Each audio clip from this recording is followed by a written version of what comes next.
also to let you know that you are able, if you are able to go to the More button at the top of your screen and hit full screen, I think you'll be able to get a larger view of the screens that we will be sharing. I believe that all persons' microphones are currently muted, but there will be an opportunity for questions. We have, at the end of the conference, time set aside for questions and answers.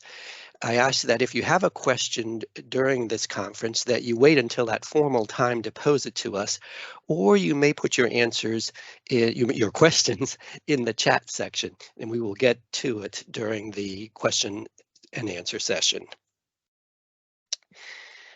I'd like for us to now review the agenda, and we are here at the opening remarks, and we're going to have some staff introductions to be followed by an overview of the available funding and the actual request for proposals document. We're going to have also an overview of the project underwriting and closing process that will be used for the awarded funding. We'll also talk about the demographic reporting requirements that are associated with the funding. And we will have an explanation of the ongoing monitoring requirements as well. And again, as mentioned, at the end of the session, we will have question and answer, an opportunity to dialogue with us and pose questions you may have regarding the materials that are presented today. I want to introduce some key staff of the Department of Housing and Community Development as it relates to this affordable housing request for proposals. And I want to begin by introducing the Department of Housing and Community Development Director, Tom Fleetwood, for a few remarks.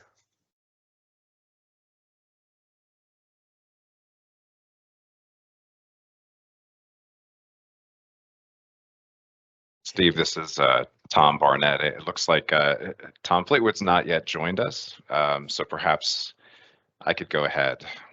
Thank you very much. All right, good. Okay. Welcome, everyone. My name is Tom Barnett. I am the Deputy Director of the Office to Prevent and End Homelessness here in the county's Department of Housing and Community Development. I want to express my gratitude that you've come to the pre-proposal conference to learn more about this opportunity to create more affordable housing. And as the deputy responsible for the Office to Prevent and End Homelessness, I wanted to just recognize that every new affordable housing unit goes towards this mission of preventing and ending homelessness. And this CDBG and home funded opportunity in particular has some exciting opportunities as some special needs populations are highlighted as areas where you can pick up additional points for your proposed project. So I encourage you to look at those in the application. And I hope that you ask as many questions as possible so you'll learn something from today's session. And with that, I also want to express my gratitude to the grants management team. And I will pass it off to Laura Laza, the division director, associate director, responsible for that team. Laura? Hello, good afternoon, everyone. It's great to see some familiar names and faces as well as some new ones. And we're very excited that y'all are interested in joining us on our journey for affordable housing in the county. As we all know, your partnership with the county enables us to provide scattered sites, acquisitions, and rehab projects across the neighborhoods and communities we so want to get into for our mission. Steve, as Tom Barnett said, has a great pre-proposal conference set up along with colleagues on our grants management team. So please listen to the material, interact, ask questions. We're here to help you work with us in our RFP for this season. With that, I turn it over to Jenny and the rest of the staff to introduce themselves.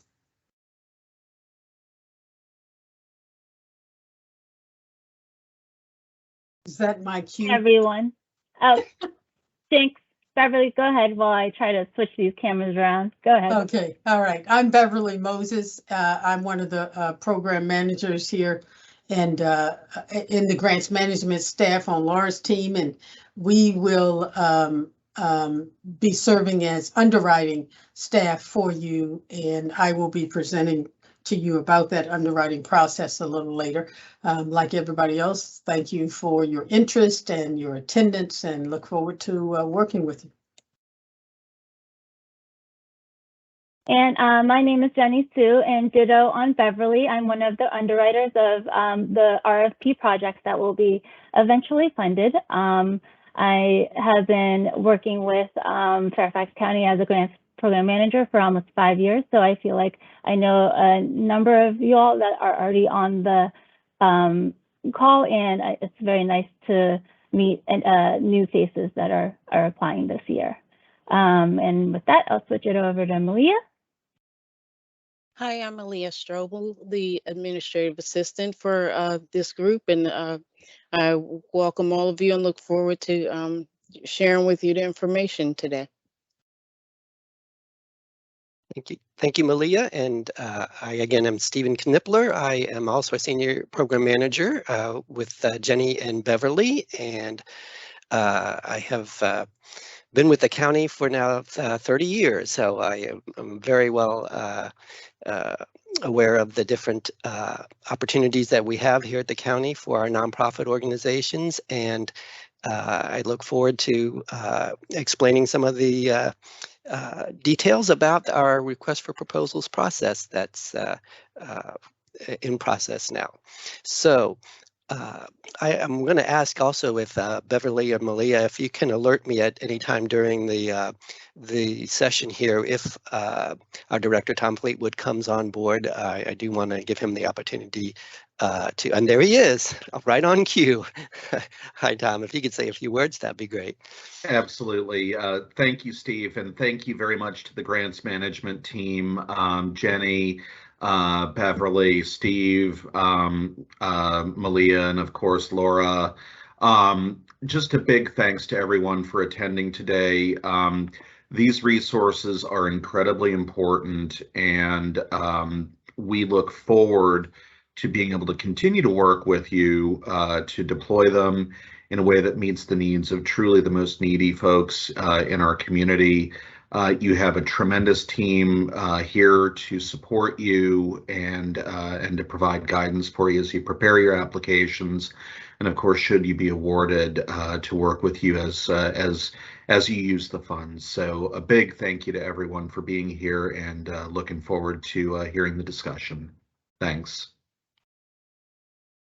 And thank you, Tom. So there you have it. There's our team, and we're ready now to dive into the conference.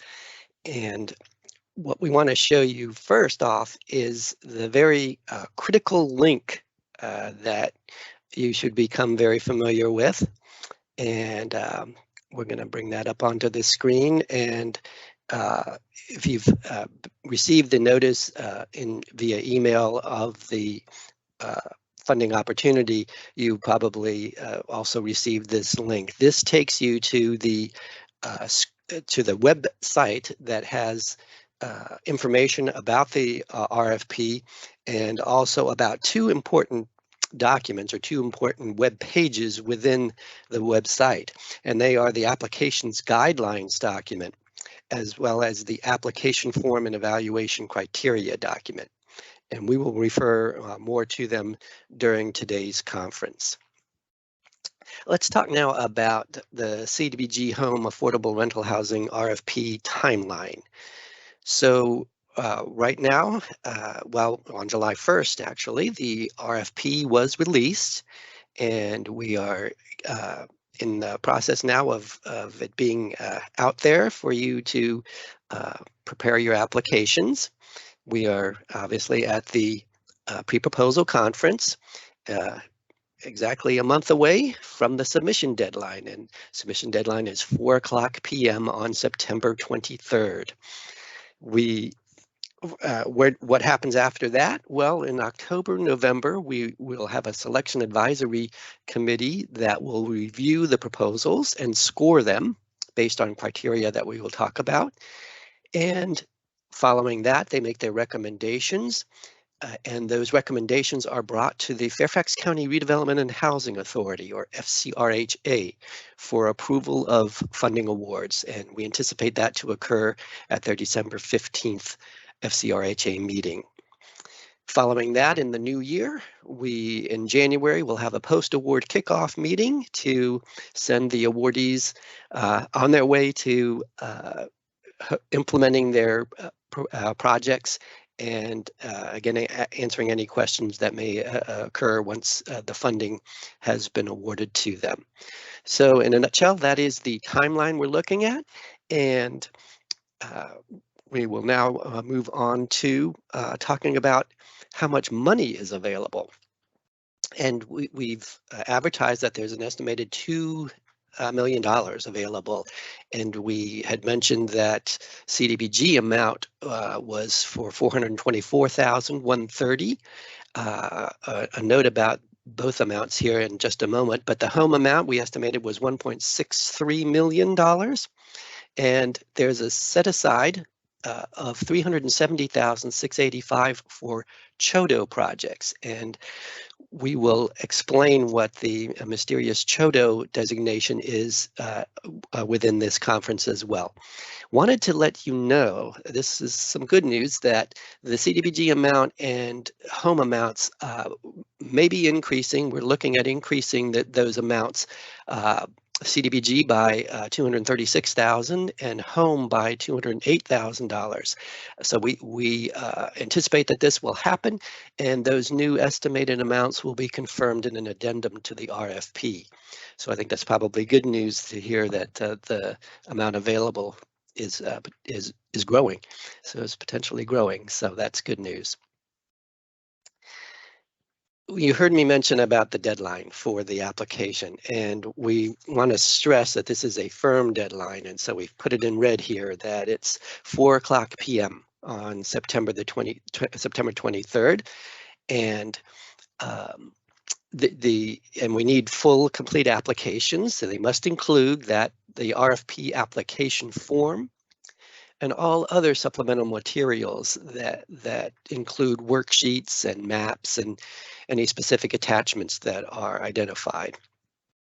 You may have questions after this conference, and that's fine. You can submit them, and we prefer that you submit them in writing, though, to either myself at the email address there, stephen.knippler@fairfaxcounty.gov, or Malia Strobel, malia.strobel@fairfaxcounty.gov. We do have our phone numbers there, but again, we prefer the questions to be submitted in writing. Some more information about submission instructions. You can follow two paths. One, which we are labeling as A, is an electronic upload of your application, but it must include also a delivery of one original hard copy, and it must be received by the deadline. To do the electronic upload, we're using something called ShareFile, and so you would contact me, and it mentions this in the instructions on the main web link for the RFP, by contacting me at my email address to obtain the ShareFile link. And then again, you would upload your application to the ShareFile location, but you must also deliver one original hard copy that's signed to our housing address on Pender Drive. That's route A. Route B is avoiding the electronic submission and just delivering 5 hard copies, which include one original, by that deadline. And you would either mail or hand deliver all hard copies to the Fairfax County Department of Housing and Community Development, and you'd put it to my attention. And our address is there on the screen at 3700 Pender Drive, Fairfax, Virginia, 22030. We have a reception desk on the first floor where hand-delivered applications may be left. So you have your choice there between A and B in regards to submissions. So let's get talking about projects, and specifically what is eligible. So funding may be used for acquisition, and rehabilitation of properties that will provide affordable rental housing for low and moderate income households. They could be scattered site rental properties, condominiums, townhouses, or single family homes, or they can be multifamily rental projects as long as they are 30 units or less. And we indicate here that vacant properties are preferred. The occupancy status can impact your ability to use the awarded funds. And we note that the HCD Director of Homeownership and Relocation should be contacted as soon as the property is identified. And I'll make mention of how that can be done a little bit later. Just so you know that when we say that vacant properties are preferred, if relocation is required, because there are federal funds involved, there are specific steps that need to be taken. And also your organization is responsible for adhering to those regulations, and there are relocation costs that would be incurred by your organization. So that's why we indicate that vacant properties are preferred. Let's take a moment now to talk about minimum project requirements. We're going to switch now also to what the application guidelines web page looks like. This is what you're seeing right now on your screen is the link to the main page for the request for proposals. And Jenny will scroll down and you'll see what we call the two under application materials, the two main sites that we want that you will become very familiar with as you prepare your applications. The guidelines, and then the application form and evaluation criteria. We're going to go now to the application guidelines website, and maybe you've already visited this and it may look very familiar to you.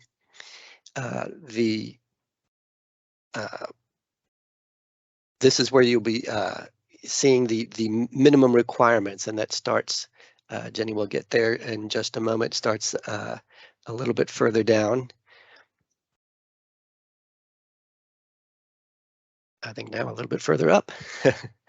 The project, the RFP has not only just minimum general requirements, there we go, but it has some CDBG and home specific requirements, which we'll get to shortly. I want to say, first of all, that what we say on minimum requirements is that the proposals must meet the metrics set forth in the housing blueprint and be consistent with the needs and priorities identified in the one-year action plan for fiscal year 2023. So these are two documents that, and I'll talk a little bit more about the Consolidated Plan a little bit later, but the concept is that whatever project that you propose, that it be in conformance and be compatible with what is identified in these planning documents that are called the Housing Blueprint and the Consolidated Plan's one-year action plan. And where would you find out about these documents? We have the links right there to the blueprint and to the Consolidated Plan documents. And again, those are two documents you want to be familiar with, and you want to see how your project fits in as we try to get a holistic delivery of projects and opportunities for people that meet what we have in our comprehensive planning documents for the county. So that's what we've got there at number one. Number two is dealing with where your projects can be located. So the project to be financed must be located in Fairfax County or in one of the participating jurisdictions with Fairfax County. So those would be the towns of Clifton, Vienna, and Herndon, and it'd be the city of Fairfax and the city of Falls Church. So we liken your proposals for your applications to be as site-specific as possible, but they must be within those areas identified in number two. I'm not going to go through all of the requirements here, but I do want to speak about number four. We're again talking about that relocation requirement that, projects requiring permanent relocation will be considered for funding only if they give the displaced households who meet all eligibility criteria the first right to return to the rehabilitated or developed units. So that's one thing to take note of. And again, the project must meet the requirements of the Uniform Relocation Assistance and Real Property Acquisition Policies Act of 1970. So we have an expert on staff who is familiar with this URA, as we call it for short, and she will be reviewing the projects as well. So that, again, you can see it's very important. And again, we say that preferred to be the acquisition of vacant properties is preferred because it avoids a lot of costs and some extra steps and regulations that need to be followed. I want to jump to number 6 there, that general administrative and operating costs are ineligible for funding under this RFP. This RFP is for specific, rehabilitation and acquisition projects. And so proposals for just general administrative and operating costs are ineligible. As we scroll down, numbers 9, 10, and 11, I'm going to talk about those. They've got some specific act names there. We'll talk about that shortly. But I want to kind of jump to the next 3 subsections, the ones that say the home CHODO funds, the CDBG eligible activities, and the home eligible activities. We will address those later. We will now return back to the PowerPoint because within this document and identified here on the slide, there are a bunch of appendices that are very helpful, hopefully will be very helpful to you as you prepare your application.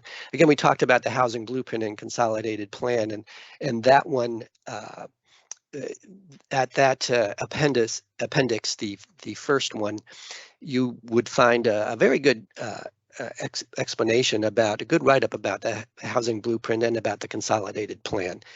And so I will say a little bit more about the consolidated plan shortly, but just kind of stepping through here, if you go down to the if you see the 4th appendix there, which is the home maximum per unit subsidy limits, and that appendix through the CHODO checklist, they have specific information relating to either home or CDBG requirements. And again, I'll go over that shortly as well. Appendix 7 relates to an aspect of the home program that we were talking about, CHODOs. And now's the time to explain what the mysterious CHODO is. The CHODO stands for Community Housing Development Organization, and there are, like we said, specific funds available for organizations who qualify as CHODOs. To be a CHODO, however, the organization needs to meet certain capacity and certain organizational structure requirements, and these include board composition requirements. So you'll see those requirements in that Appendix 7, the CHODO checklists. So, that's where you would go to if you think, you'd like to have access to, potentially have access to that additional funding. Check it out to see if your organization meets those requirements for being a CHODO. And the last appendix, their Rehabilitation Standards, that would be something you'd want to look at if your project involves rehabilitation and you want federal funding for rehabilitation. So all those appendices are good to be also very familiar with, and we're on that page that we were just at moments ago. Regarding the next slide, I wanted to piggyback on mentioning how we have some important documents and policy documents there for you to look at and become familiar and to see how your project is part of some of the overall strategies that the county has for affordable housing. Some of you may be aware, but others may not be, that the county has a goal, a stated goal of 10,000 new affordable housing units by the year 2034. We have made progress on that, but just so you are aware how important all these projects are, your project is part of that effort to reach that goal of 10,000 new affordable housing units by in that time frame. And so again, it's part of an overall strategy, and we are thankful that you're anxious to be a part of this, because it's helping fulfill a lot of planned out strategies and goals that we have. I mentioned that I would come back to the Consolidated Plan, and now I will give you a little bit of an explanation of what that is. So Fairfax County's use of the CDBG, Community Development Block Grant, CDBG, and the Home Investment Partnerships Program, HOME funds, and thus the awardee's use of CDBG and HOME funds, is dependent upon HUD's acceptance of a 5-year consolidated plan and subsequent 1-year action plans. The 5-year plan, and the current one, covers fiscal years 2022 through 2026, and Fairfax County's fiscal year covers from July 1st through June 30th of a year. So we are currently in fiscal year 2023, July 1st of 22 through June 30th of 2023. So the 5-year plan contains an assessment of the county's housing and community development needs and strategies on how to address those needs. And projects and activities that are funded each year with CDBG and HOME funds need to tie into what the county said it would do to meet those needs. And so you can see why that document is an important one for you all to refer to when proposing the project that you are seeking funding for. So it's highly, we recommend and encourage you to visit that site as often as needed to see how your project fits with the Consolidated Plan documents. One other document that I want to point out, that's the second to the last one, the second to the last bullet there, is the One Fairfax Equity Policy. Both the county and the Fairfax County Redevelopment and Housing Authority, the entity that approves the funding for CDBG and HOME funded projects under this RFP, adopted this One Fairfax Equity Policy that commits the county to intentionally consider equity when making policies or delivering programs and services. So you can read about this more by going to the link that is provided there. But what that involves is the county viewing its activities and decision making through an equity lens. And as you prepare your applications, are to look intentionally and comprehensively and systematically at barriers that may be creating gaps in opportunities for our residents to succeed in our community. So this site that's listed there has very good information to read and to refer to. So we encourage you again to visit that site as well. Now, I mentioned that I would spend a little more time talking about specific CDBG and HOME requirements, and we're at that point. We have a slide up right now that is very informative and kind of puts things into a nutshell. The first area I wanted to talk about is the CDBG, Community Development Block Grant, some specific requirements there.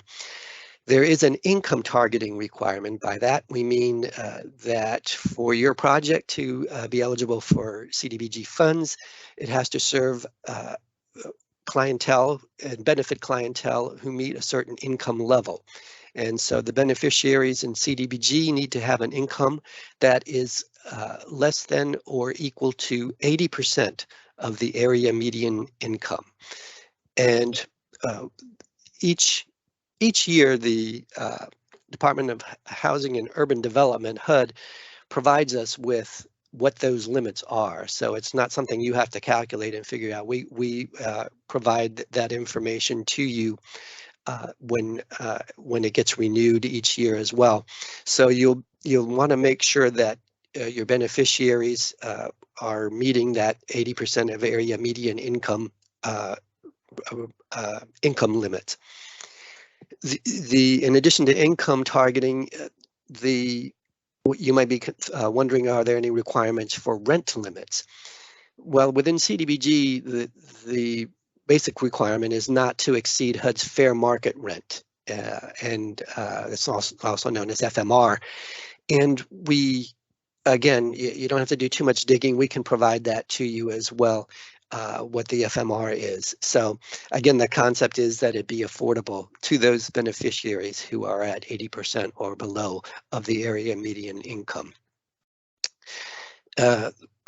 Your project, should it be funded, we will, the county wants to see a period of affordability. In other words, that we want your that property to be affordable to households for a number of years. CDBG only requires 5 years, but the FCRHA has required an additional 25 years to make it a total of 30 years as a period of affordability. That is something that has been established for several years, and it really shows how we want to preserve affordable housing for many, many years for people who are of low and moderate income. So those are some of the keys for CDBG requirements. Home also has income targeting, and beneficiaries for home also are at below or equal to 80% AMI. I want to, at this point, you may have noticed the asterisk that appears by both home and CDBG. And whereas they are these 80% limits, the county really is looking at and has prioritized serving residents, serving households at or below 60% AMI for these RFP projects. So while 80% is shown there, it's the 60% that is kind of critical. It's critical, especially in home, because the county does have another requirement of itself that amongst all the properties that are provided as affordable housing, 90% of those need to be at 60% or below of area median income, be serving those clientele.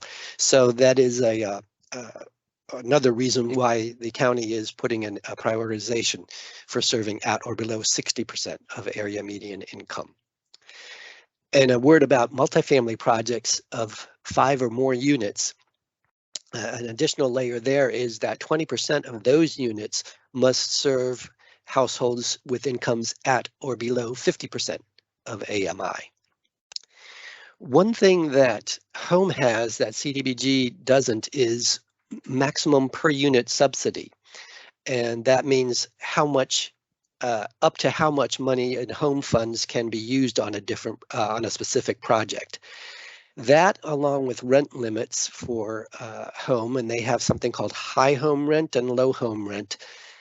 Those limits are provided again by HUD in tables, so you don't have to worry about calculating them, but we will provide them to you. Maximum per unit subsidy does come in when you are looking at what you are able to put down for a contract if you know, you're going to be using a bulk of the home funds that you're awarded for a specific project. You need to make sure, based on bedroom size, does it how much as a maximum can your home money be used for that? And any education questions, but obviously we and with federal funds involved and in the work that you do are required to follow fair housing guidelines and fair housing requirements, and use of CDBG and home is no exception. They also are under fair housing requirements. Next up, we have environmental reviews, I believe. And environmental reviews, again, our expert is Tony Essie. This will be one of the first, you know, when you have a site identified, it'll be one of the first steps that you take, because there is a little bit of a process involved in getting environmental review clearance. This is basically clearance, and what is looked at is how your project impacts the environment or how the environment impacts your project. And since, again, federal funds are involved, the project needs to be reviewed on a number of different categories. And these are done by our staff here at the Department of Housing and Community Development, led by Tony Yessi, and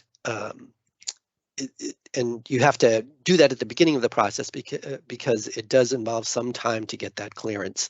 So it's going to be one of the first things we encourage you to get in and get in contact with Tony on.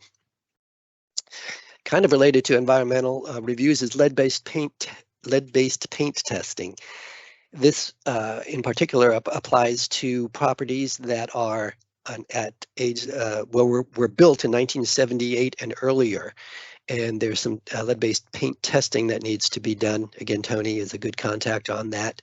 Again, the key date to keep in mind there is 1978 and earlier. And lastly, here we go, the relocation URA requirements. Who is the contact there? Some of you who have had projects already may be familiar with Carol Earhart. She is our Director of Homeownership and Relocation Services, and is a person that also early on in your project you want to, even if it is a vacant unit or you've been told that it's vacant, please, you are to get in contact with Carol Earhart at the email address there. Then she will review and take a look and find out if there are other notifications, notices, or just different requirements that you may not think would apply, but do apply, and you want to make sure you're covered before you go too far down the road on a given project.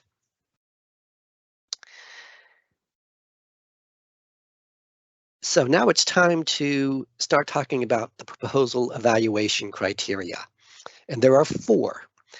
And we've got the point totals here shown too. The 4 criteria are a demonstration of need, project preparation, innovation, and collaboration, management capacity and real estate experience, and lastly, capacity for project financing and leveraging. And you can see the points that are awarded to each of the criteria. And at this point, we are going to go to that part of the website that, again, the application form and evaluation part of the website, where these evaluation criteria appear. Again, if you are familiar, if you remember looking at this last year, hey, those criteria are familiar. Yes, they are the same. The criteria have remained the same in their names. There's been some tweaking that have occurred, and we want to point out some things to you as we go through this. One of the categories that got tweaked is the demonstration of need, and there you see it's a maximum of 25 points. That is a change in the point total, and it's again to show the emphasis of of this criterion, that we want to see that the project that you proposed is meeting a need within the county. And one of the ways you can score some points, if we go down to the table, there's some additional points, is if you are serving special needs populations. And if you look right there, SNP is how we've abbreviated special needs populations, but basically you'll see there's some points that can be scored if your project is serving one of the following populations that are, again, and here's the below 60% of area median income again that we talked about. These populations: the elderly, youth, homeless, persons with disabilities, veterans, or large families. Again, if they are at or below 60% of area median income, some points could be scored there. Or for serving survivors of domestic violence, they can be earning 80% of the area median income or below. So those are special needs populations. If your project serves them, there's some points that can be scored in that area. Another item that I want to point out on the demonstration of need that also deals with something that was tweaked this year is the box that deals right there with areas lacking affordable housing and areas considered mixed income. For this category, more points could be gained if your project will add affordable housing in geographic areas that lack affordable housing, and to the extent possible, your project will be located in a mixed income community. So that's something we have that is tweaked from last year to emphasize expanding affordable housing opportunities in areas that are lacking in affordable housing, and to alleviate some concentration of affordable housing and entering into new areas. Okay. Regarding this, you may be wondering, well, how do you determine if an area is lacking in affordable housing? A resource for helping you with that, and Jenny, if you can scroll to the top of page 10. The top of page 10 there is at letter C, you'll see a link for what we call the Affordable Housing Dashboard. There we go. And so this is in the area where we're instructing you what to do. You're going to explain how your project will add affordable housing in geographic areas that lack affordable housing. So we're giving you a place where you can go to see what the county looks like in terms of affordable housing. And the dashboard has information on committed affordable rental homes in Fairfax County. So that would be a site that you want to visit and kind of explore and see maybe areas that you might be considering looking to have a project be a part of. You can see what the volume of affordable committed affordable rental homes is in that area. So I'd like to stay in this section of the application forms and evaluation criteria website. But Jenny, if you could scroll up to the top of page 9, so the page before it. So yeah, the application components. So prior to this, we had, again, the tables, the tables that they basically have the charts and the points that the scores, the selection advisory committee will be grading your proposal on. So that 0 to 5 points in that area, that's what, right, they'll be grading your proposal on.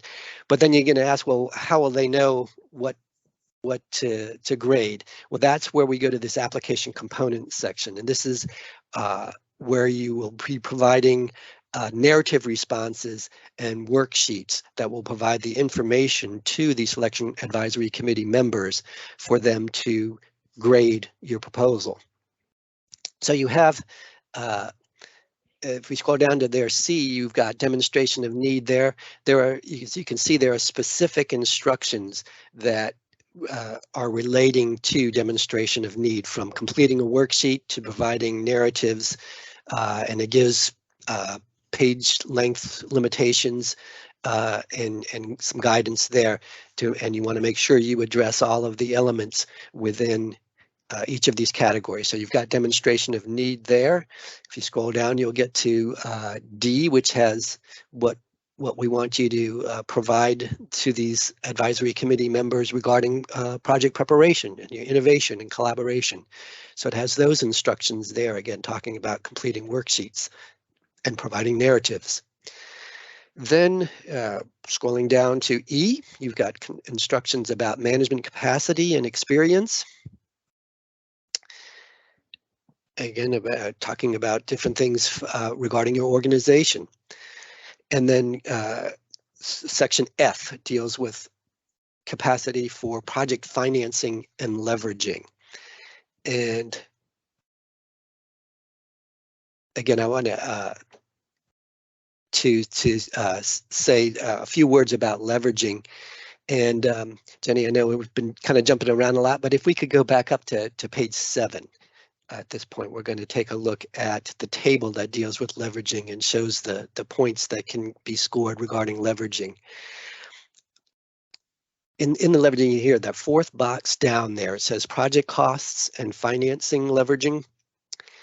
You'll notice that you can see how a project could earn higher points depending on the additional resources it can bring toward the total capital project costs of the project.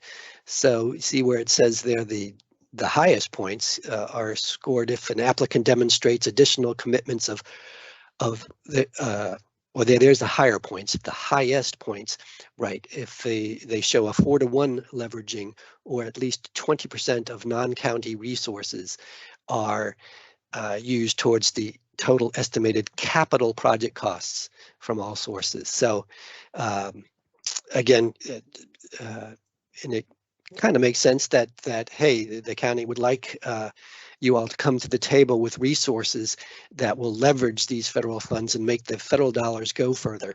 And so you would be getting some higher points for the more leveraging that you can bring. Okay, so now we're ready to go back to the PowerPoint, and we're now going to enter the section of the conference where we talk about FCRHA, Fairfax County Redevelopment and Housing Authority underwriting requirements. And as stewards of the taxpayers' monies, staff of HCD, Housing and Community Development, who also serve as staff of the FCRHA, we want to be sure that a proposed project or acquisition is financially sound. And so I'm going to bring in Beverly Moses now to talk about the FCRHA underwriting requirements. Okay, thank you, Steve. And I know for those who have not been through this process before, it surely is sounding like a lot of information coming from a lot of different sources and references and criteria and all of that. And it will make sense as you get awarded funds, and particularly when you go to specifically acquire property and use the funds, and it will begin to come together for you. Now, as Steve indicated, the underwriting process has to do with not just, it's like a mini RFP in a way. I thought about it as he was presenting. So you go through the RFP and you get the bundle of money, okay? And then you go through, for each use of that money, you go through an application and an approval process, which we call underwriting. And that's done to ensure that the county remains compliant with all federal rules that are applicable to the use of these federal funds, to that your project complies not only with the federal requirements, but comply with the local requirements. For example, as Steve said, the federal requirements allow the affordability period to be shorter than that which is required by Fairfax County. And so we have additional underwriting requirements so that we can ensure that we're not just solving a problem for a short period of time, but that we are having a reasonably longer period of time to have access to affordable housing. Our blueprint and con plan and all of that, those of you who are familiar with the county know we need long-term affordable housing. And so these funds are being used and underwritten with that in mind. The review looks at the details of the transaction for the compliance with those regulatory and local conditions, but also for the financial soundness of the transaction, not only for the immediate acquisition of the property, but for the long-term operation of the property as affordable housing, consistent with the reason for which the funds were awarded to you. So if you applied for funds to acquire properties that would be used for elderly population, then each of your acquisitions should be consistent with that application that was awarded, because that application saying that you would target elderly population is why the funding would be awarded to you. And so the underwriting process looks at all of that to look at the total cost of the acquisition and or rehab project that you have on the table. Again, emphasizing that the total project must be for 30 units or less, whether scattered or all together. You know, it must be 30 units or less that you are getting funded for. And so we look at all of that to ensure that this complies with all of the requirements. So each time that you come for each acquisition, for each project that is that you use the monies to fund, a written contract will be written for that specific acquisition or that particular project that establishes the terms, the purposes for which the funds were provided, and how the properties will be used over the affordability period. We'll look at to make sure that you are applying the rent standards when you're projecting how this property will operate once you've acquired it. We're looking at the acquisition plans to make sure if home funds are involved that the per unit subsidy is not exceeded. We'll look at your other sources of funding for the project. As an overall rule, federal funds through Fairfax County will not be provided, the underwriting will not be approved if the request exceeds the market value of the project, whether with or without rehab involved. So if the project post-rehab or what have you is worth $100,000, then that's the maximum amount of funding that you can use, although you may have been awarded, $600,000 for that one project. It has to be based. And so we look at your plans for renting, leasing up, occupancy of the property, for marketing the property, to make sure that you're complying with fair housing issues, that nothing jumps out, to demonstrate that the plans are to operate this property in a way that doesn't comply with fair housing. We make sure you have a commitment before we commit monies. You have to have the commitment for any other monies needed for the acquisition and rehab, repair, whatever you plan to do for the project. I just said it can't be used. Let's see. And even with CDBG, although it does not have the per unit rent subsidy limit that home does, the limit on CDBG is, in terms of what we would allow you to use of your award, is as much money as is necessary, as much CDBG funding as is necessary for the project to work. If the project pro forma sources and uses and closing plans and what have you are set up in a way that is intended for you to, or your nonprofit to take funds away from that closing, then that's generally evidence to us that you don't need the CDBG funds, because the CDBG or home funds are not there to provide equity back from the table for the nonprofit. So that's not generally something that's not going to be approved. Okay, so what happens to get on a practical level? So you've then identified in this difficult market, we do recognize, before I go into this, we do recognize, we have this conversation every year, we'll continue to, and we want to continue to, have the dialogue with the nonprofits, but we recognize that it's a difficult market, but we have to do underwriting. We can't just say, okay, you got the property today, you notified us a week from now. In order to be competitive, you can just go to closing. We have to do underwriting. It's required by the federal government to make sure all of that environmental and lead-based and all of those kinds of things are complied with. And it's required by the federal government that we have local underwriting standards as well. So we have to do that. All right, so it begins. You've identified a particular unit. You will contact by email or phone, preferably at some point you got to email Laura Lazo and send her a copy of the executed contract.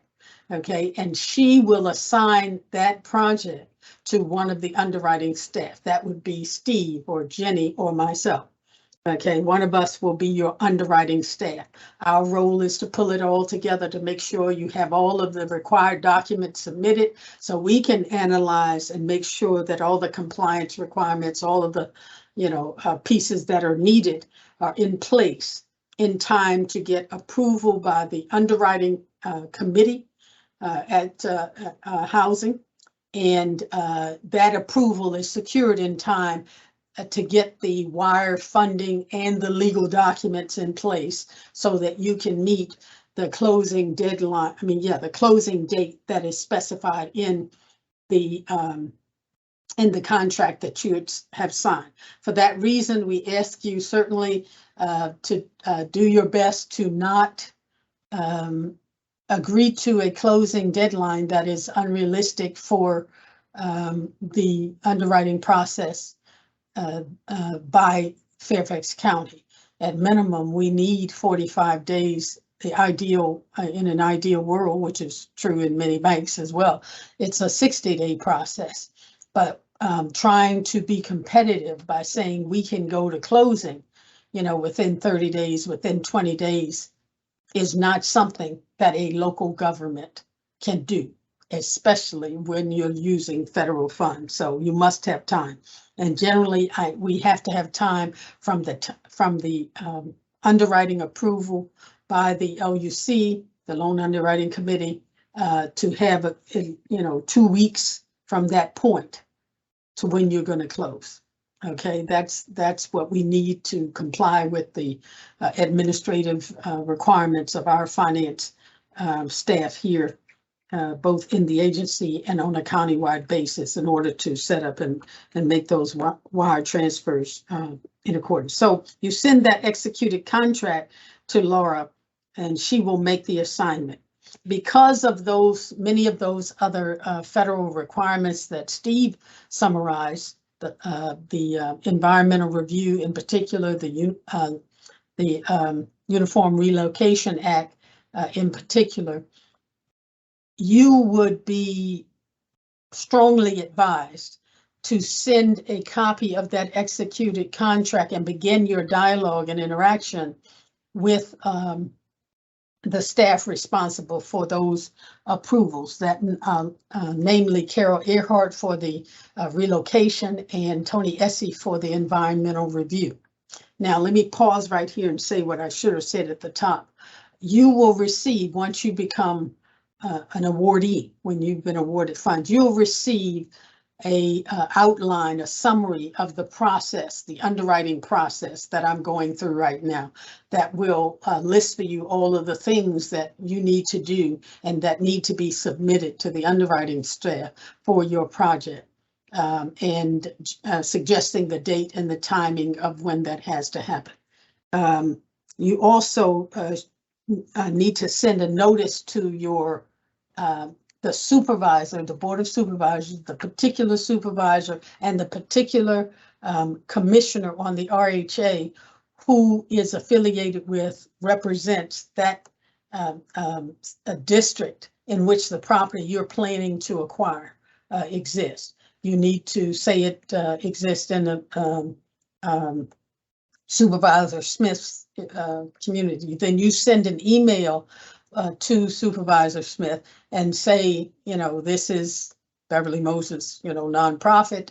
We've identified this property at 123 Main Street, and we plan to acquire that property to use it for affordable housing, or as affordable housing for survivors of domestic violence or seniors, whatever it is your plan, to give a notice to that supervisor for them primarily to provide support for you and have a knowledge of what's going on in their district. And likewise, you send that notice, you can CC it to the related commissioner for that district so that they have advanced knowledge as soon as possible of the plan changes in their district for properties. And the reason why I strongly advise you to notify Tony Essie about the environmental clearance as soon as possible. There will be a form that you will need to fill out for the property and submit to him, is because it takes them generally about 45 days to complete an environmental review in worst case scenarios. And we want that environmental review completed prior to closing. That would be a condition of closing if it's not completed before the LUC review, which is our staff preference, of course. And in most cases, we can get that done, but there are times when it takes longer. So the sooner you get that started, the better. And then secondly, the relocation, the sooner the better, because we don't want you, if you're buying a property from me, you want to know, based on not only what I've said to you about whether or not this property is occupied but you want it based on as much independent facts as you can gather. And that is what Carol Earhart and her staff does. They have independent means of determining if there's some evidence that this property is occupied or was occupied at the time that you signed the contract. You want to know that sooner rather than later. There's nothing more disappointing than, as some nonprofits have found out, is to be on the eve of closing or close to closing after having gone through the underwriting and been approved for everything, and everything is great, to only learn that maybe either I wasn't truthful or that what needs to be done to deal with the occupant in the property cannot be accomplished by the time of closing, and it just puts a monkey wrench in your plan. So nobody wants that. Most of all, you don't want that. So the sooner the better in terms of notifying Carol and Tony about your planned acquisition once that contract is signed. The other thing, because I made the reference to the limits on how much funding can be used on a particular acquisition, whether just for the acquisition or the acquisition and rehab or just rehab, you want to find out what that value of that property is as soon as possible. Of course, that's true for any acquisition of property. You and I want to know that when we're acquiring a property for our own personal investment or for our own residential use. And so, like any other funder, bank, typically credit union, whatever, you need to get an appraisal. We have an approved appraisal. That is one that we've decided at this stage, you know, is giving the most independent and also at the most, you know, at reasonable prices for the nonprofits. And so you will be provided the contact information for Northern Virginia Appraisal Services for you to order the appraisal, which I also, again, recommend. We also highly recommend that you do as soon as possible, if not at the same time or on the same day that you notify Laura. And she assigns your project to one of us. And you will see in the checklist that will be provided for you that from the time that notice has happened, and let's say I'm the underwriting staff, to the point at which I'm ready to present this to the LUC, which we want to do as soon as we can, particularly considering, you know, that we all have other activities going on and responsibilities. We want to get these documents in as soon as possible. Project description, updated financials with respect to your current portfolio of properties, particularly and specifically those that have been financed by the RHA in the past. And your reserve account. One of the conditions of funding for acquiring properties to be used as affordable housing is that separate reserve account is set up to be a vehicle of modest accumulation of reserve funds to be accessible in the event of expenses and needs for those properties when there are no other, you don't have as a nonprofit other resources from which you can get those funds to either make the repairs or to just make up for the lower rent income than expected. We, from time to time, anybody who's been probably in any urban area or major area in this country, but certainly in the DMV area, knows that the real estate market can get squirrely sometimes in all kinds of different ways. We're in a certain kind of a market right now, but there have been times when there have been drops in market, and it has caused problems for nonprofits in their ability to continue to hold on to properties. And so those reserve funds, modest deposits, when possible, provide additional resources for nonprofits to be able to maintain and continue to have affordable housing during those tough times. Because as you know, the truth is, when those times are tough for us, you know, for you as nonprofits, even worse for those who we're trying to serve. So we really want to be able to hold on to the property. So we institute a very modest reserve deposit requirement, which essentially is that anytime the property earns more than $200 per month.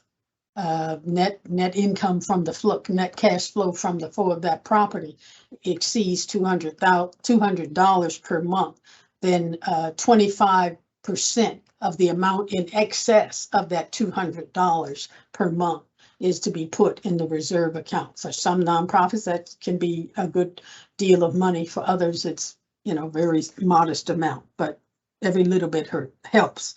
Okay, so at the time of underwriting, we're going to check the, you know, the bank account statement to see, you know, what's happening there. We're looking for the compliance with all the testing requirements required for the federal government. We're looking for a home inspection report, just like you would, like I did when I purchased my house, to see, you know, what is clearly in need of repair and rehab and replacement and so forth in the property. And then as we are underwriting as staff, and then gives you the opportunity to consider those things that are identified on the home inspection report. You know how to budget, what needs to be done. We, the RHA, underwriting staff, the LUC, cannot sign off on the acquisition of property that is in disrepair, is unsafe in some way, is not inhabitable, certainly, or is not in decent condition, okay, for folks to live in, without a plan to remedy those problems before the tenant is placed in those properties. And so we want, like you would, like I said, for independent investment or residential properties, we want to know what's going on, what needs to be repaired and replaced. We're looking for that clearance from both URA and the environmental conditions and the appraisal to make sure that, you know, the value is there. And then if the property is a condominium, which in many cases, if probably more than 50% of our acquisitions of late are in condo communities.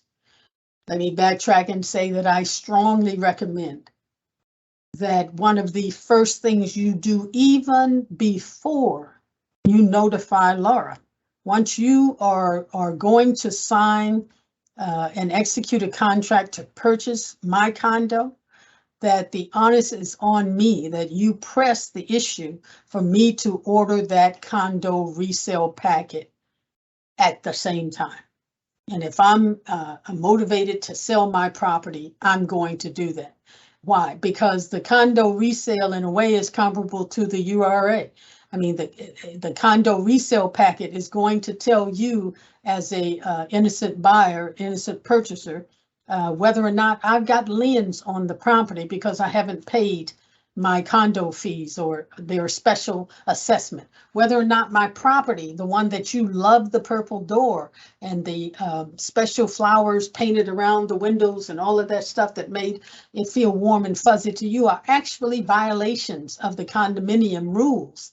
And if you acquire that property, you're going to have to change those things, or you then own this property in violation. You want to find out if this condo rules have any prohibitions for your use of my property in the way that you intend to use it. There's nothing like buying the property only to find out after the fact that you are not allowed to have, you know, the kinds of tenants in it that you want to have, or even tenants at all. And so that condo resale packet is going to disclose all of that to you sooner rather than later. And you want to know that. Certainly you want to know it. We want to know it before we go to the LUC. And so you should, at the same time, require that seller to get the resale packet transaction, put that pressure on the agent for the seller to get that resale packet request in the works. And then while I'm pressing that issue, Laura and I were talking about this just the other day, with respect to the, in connection with the Relocation Act compliance that you will work with Carol Earhart about, at the time that you sell that you sign the contract to purchase the property, a condition of that, you should have, quite honestly, that seller sends you an executed letter that they've received the notice that you have attached to that contract, that they've received the notice that you intend to purchase that property using federal funds. We will provide a template for you, that letter.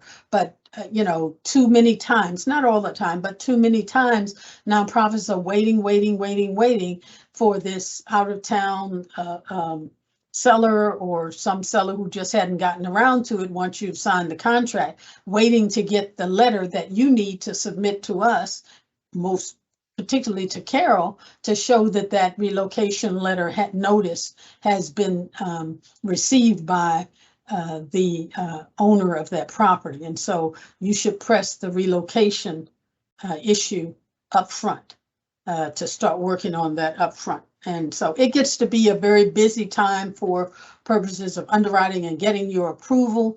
Once you sign that contract, it's like the race is on, the starting pistol has been shot and it's a race. But the good news is we've done it over and over and over and over and over again successfully with many of you that we have, in the double digits of numbers of units that we've acquired. And we will do it again once you get your FAT award under this RFP.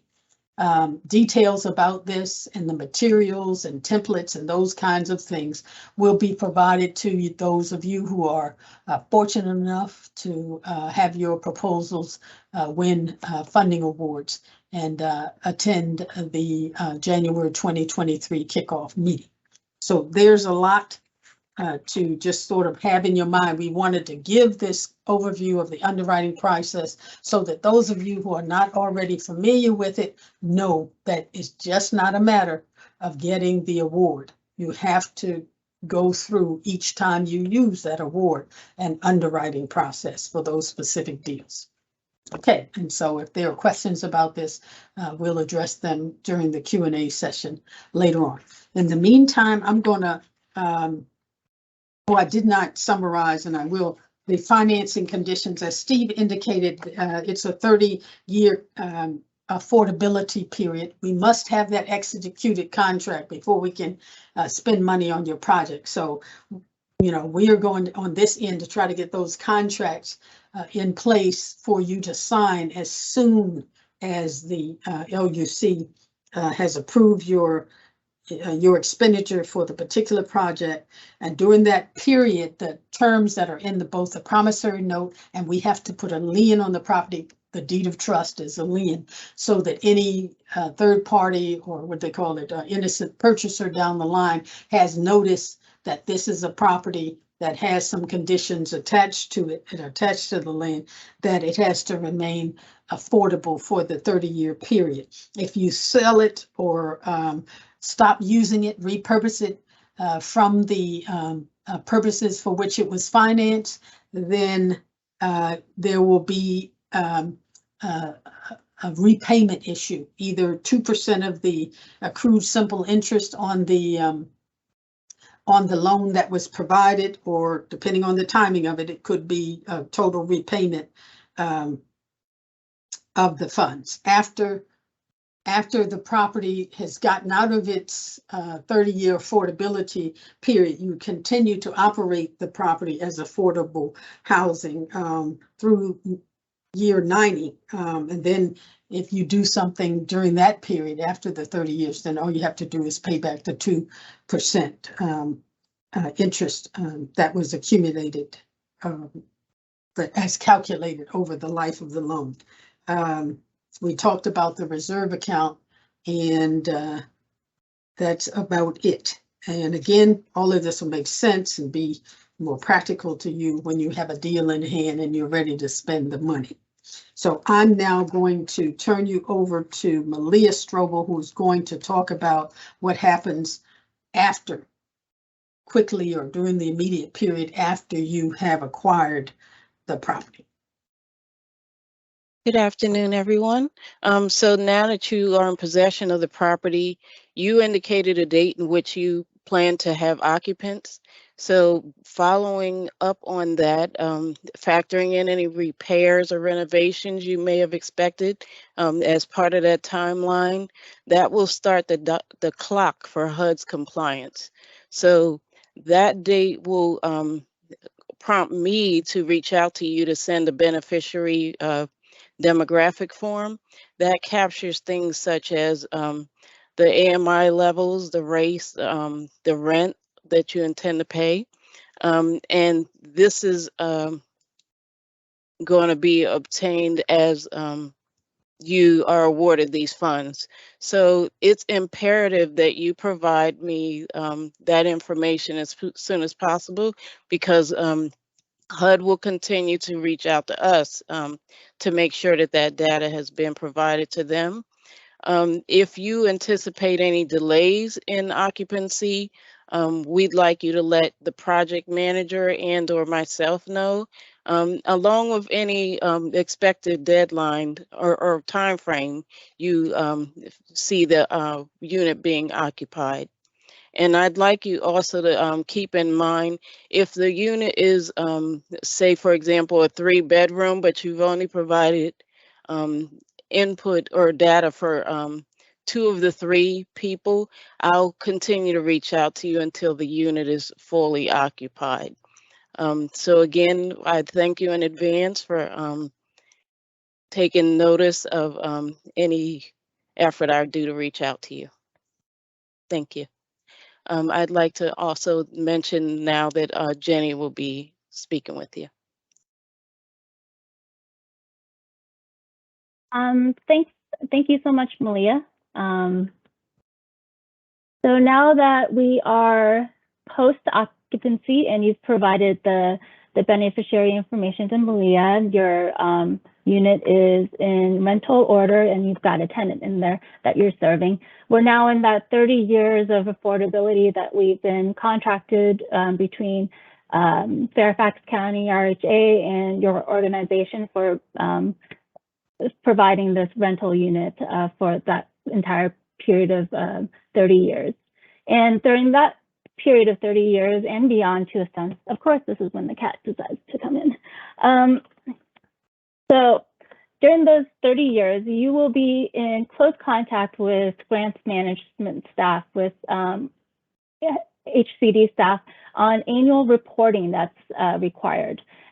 Steve mentioned before, HOME and CDBG, they have annual HUD income limits that are published every summer, and then rent limits and fair market rent limits that are updated annually. And as part of that annual update, we send it out to all nonprofits, those new limits, as part of our annual desk monitoring.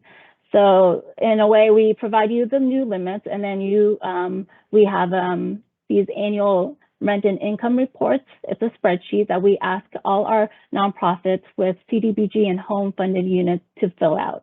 And what these spreadsheets are is that you're reporting line by line each household being served by these units, their most recent income, household income, their most recent rent charged, the date of last recertification of the household's income, the date of last unit inspection to ensure that the unit is up to property standards, and just information such as what staff is maintaining and working with these units in terms of property maintenance and CDBG home compliance, and their names and their experience. And we gather this information not only to meet HUD regulatory requirements for rent and income and other standards, but also to ensure that your units are meeting the AMI levels that was contracted when you were awarded the RFP and went through the underwriting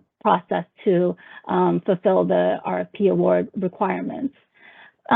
So we have that annual desk monitoring. So you got that CDBG, so you have that Excel spreadsheet that we ask you to fill out every year and return to us. And additionally, we would ask for statements of your reserve account that you've established, and any other policy information that we might be interested in learning about your program from a year-to-year basis.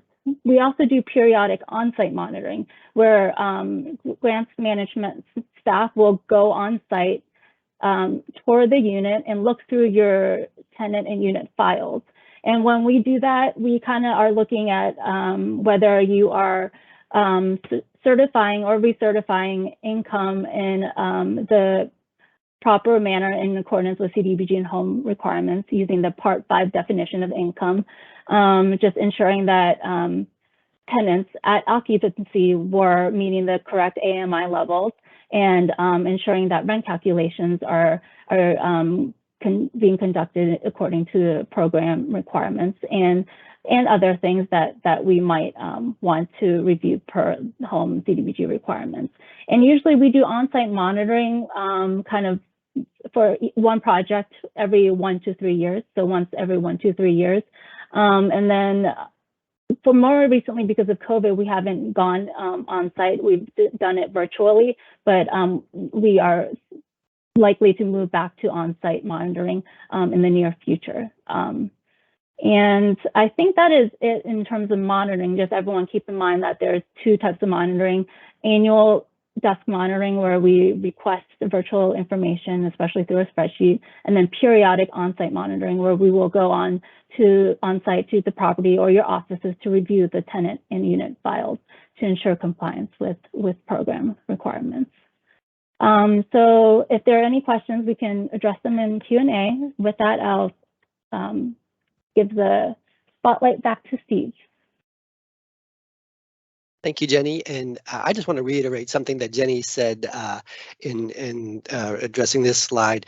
One thing to keep note of is if you in your proposal are proposing to serve people, households at an income level that is stricter than the CDBG or home levels, you will be, held to that income level that your proposal was reviewed and scored upon, and you'd be held at that stricter level. So just wanted to reiterate that. So now it is your opportunity to dialogue with Hcd staff. We know that we've provided a lot of information for you up to now, and that perhaps you have some questions. So there's 2 ways we can do it. Well, two ways you can propose your question. You can use the raise your hand function if you would like to speak your question to us, or if you prefer, you could type your question in the chat feature.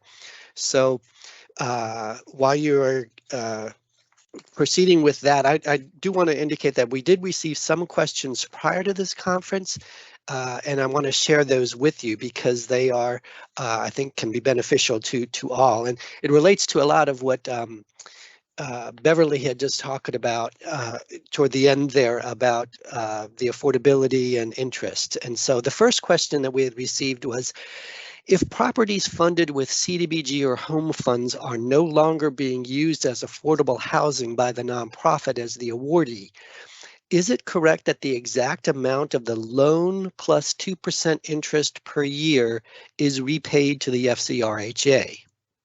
And then once past the 30 years, will the nonprofit still repay 2% interest on the full amount? Okay, and just so you know, these questions will be part of an addendum, and the questions that you ask will be part of an addendum that will be put in written up, and so you'll be able to access it that way.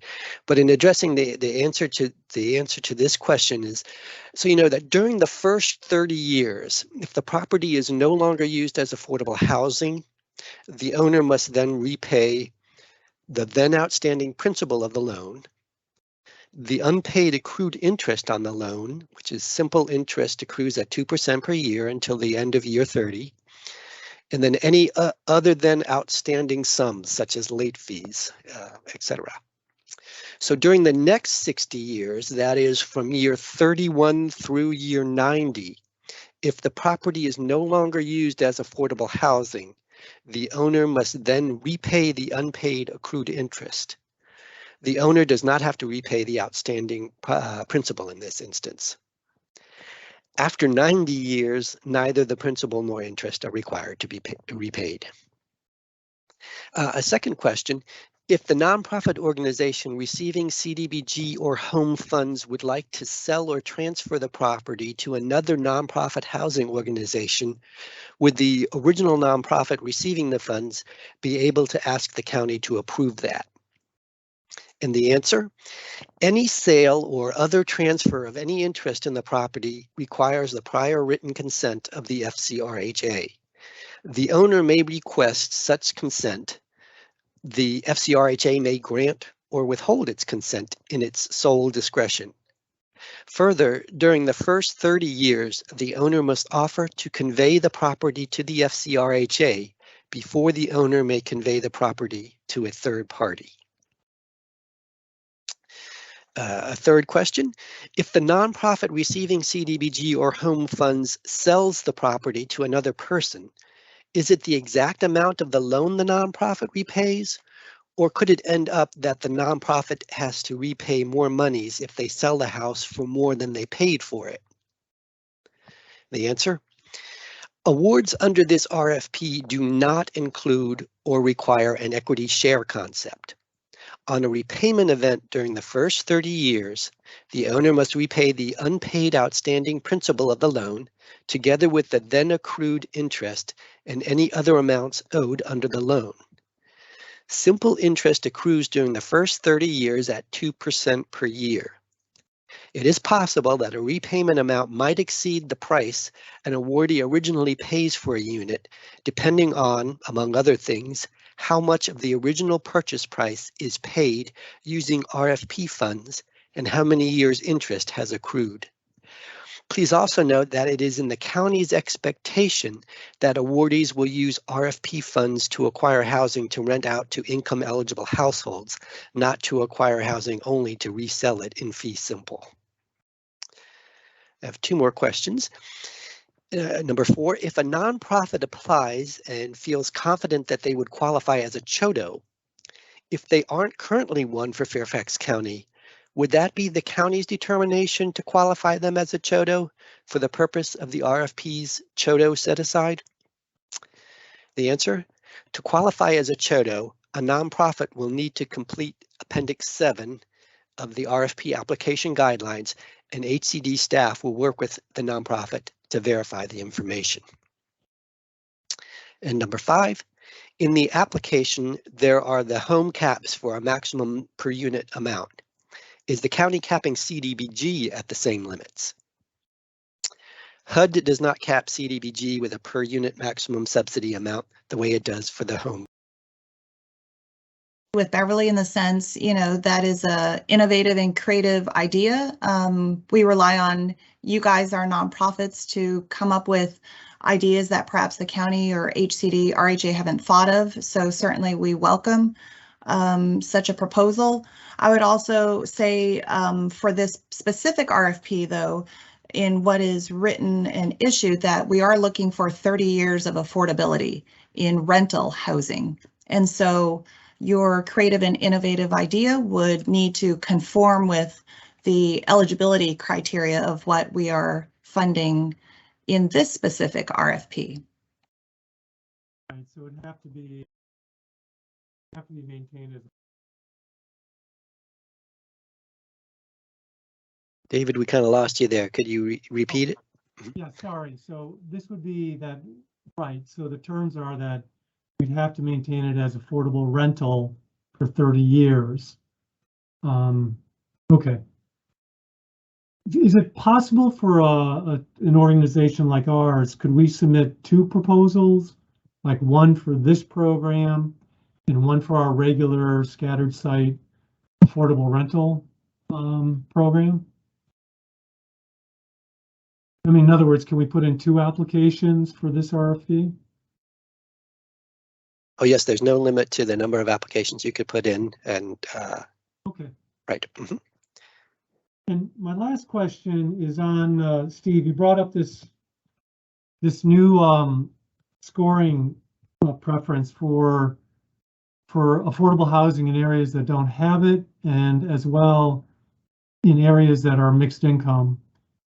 So my question is, how are you defining a mixed income area? I mean, is there a specific definition about levels of affordability and income ranges for the housing in those areas?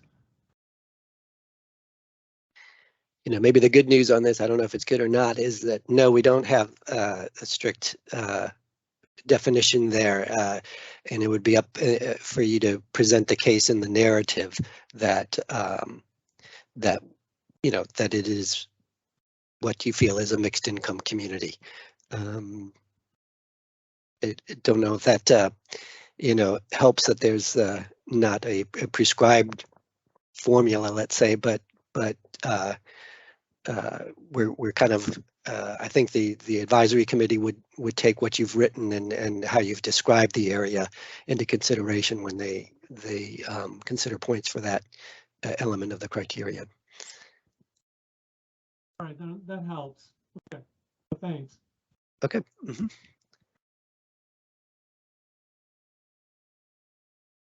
I don't think we have any more questions in the chat.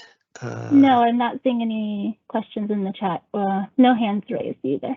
And no hands raised. Okay. Give 30 more seconds to see if people have anything they want to add. Again, there'll be opportunities as you are writing the proposal.